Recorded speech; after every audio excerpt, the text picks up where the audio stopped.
Hey guys, it's Alyssa with WDW Bound, back with another video that will hopefully help you ride Rise of the Resistance, the latest ride experience in Disney World's Galaxy's Edge. So Disney has done something new for Galaxy's Edge. If you remember the boarding system Disney used when Galaxy's Edge first opened to get into the land, then this boarding system to ride Rise of the Resistance will feel very familiar. Basically, it functions the same way.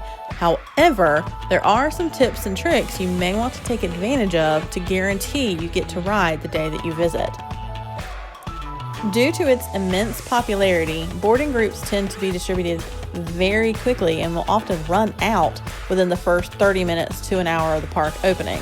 Now that sounds kind of scary, but hear us out. It could be a good and a bad thing. We strongly encourage you to get to Hollywood Studios prior to park opening. This is a good thing because park opening means shorter lines everywhere else in the park, so it sort of forces you to rope drop. The benefit to the boarding groups is it's all done on your phone, so after you get a boarding group, you can go do whatever you want while you wait for your allotted time. However, not everyone is a morning person, and sometimes schedules and sleepy children and husbands just don't want to get out of bed at 4 a.m. to go get on a bus to stand outside before the sun's even come up to get a boarding pass before 7 or 8 a.m.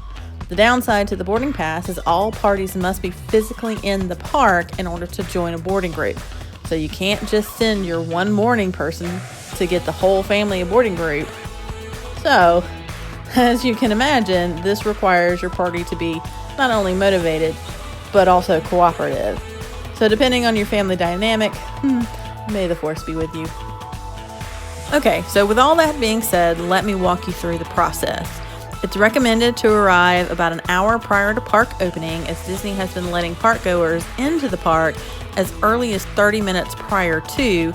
That way they're physically in the park and not having to scan magic bands as quickly as possible and yada yada yada at opening time, allowing you to immediately access the boarding pass system.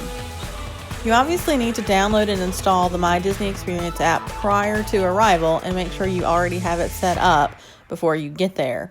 Once the clock strikes whenever the park is scheduled to open that day, immediately open the app and you'll see right front and center there will be a window for boarding group access.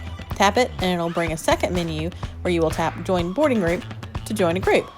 You will be assigned a boarding group based on first come, first served basis. So once they're all given out, they are gone for the day. Once you've got a boarding pass, the app will automatically list which boarding groups are being let onto the ride at that time. If you ever want to check on your particular boarding pass, tap on My Status and it'll give you additional information so you can periodically check on it as you go about your day. Higher numbered groups, anything above 120 I believe, don't quote me on that, are hit or miss whether or not you'll actually be able to ride that day. If you are, it may be later in the evening. So if you get a higher numbered boarding pass, you're free to leave and return at your leisure. Go back to your hotel, take a nap, or enjoy the other entertainment that Hollywood Studios has to offer. Whatever you want to do, and you can monitor your boarding progress throughout the app. You won't lose your place in line if you leave the park. Once your boarding group is available, you will have a 2-hour window to get back into the park and check in to ride the ride. After that, you are golden. Have fun and enjoy it. We don't want to add too many spoilers to this video, but if you want to check out our full ride-through experience, we'll put a link to that in the description down below for you to check out. We hope you enjoyed this video and hope it helps the boarding group process be a little bit easier for you. Make sure to like and subscribe, and if you have any other tips or tricks, feel free to leave them in the comments. Thanks, and we will see you next time.